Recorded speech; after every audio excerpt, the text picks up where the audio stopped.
Hi guys, this is Abi from Gokche Design. In this video, you're going to learn how to apply Duotone effect in Adobe Photoshop.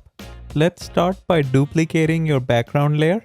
Next, I'm going to use the foreground color picker to pick my first color. Click on the New Adjustment Layer button and choose Solid Color.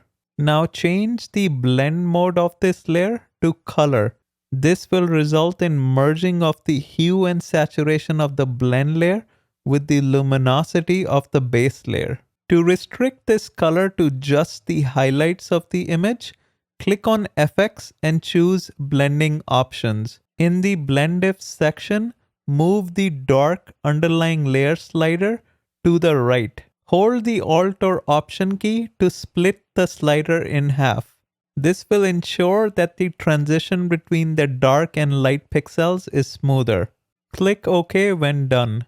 Use the foreground color picker one more time to pick a second color.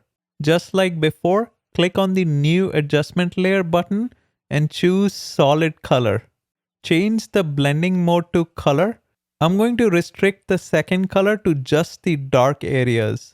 Double-click on the empty area of the layer to bring up blending options. This time, drag the white underlying layer slider to the left and hold the Alt or Option key to split it to ensure a smoother transition. Click OK when done. You can also play with the opacity slider to control the intensity of the color. Next, hold Command, Option, Shift and press E to stamp a copy of all visible layers. To increase the contrast of the image, change the blending mode to soft light. Play with the opacity slider to control the intensity of this effect. Finally, let's add some text. Create a brand new layer and then click on the text tool from the left menu. I'm going to change the font color to white and then use the Move tool to adjust and transform it. To add drop shadow to your text, click on FX and choose Drop Shadow. Play around with the distance, spread, and size sliders to your liking, and then click OK. Now let's look at the before and after images.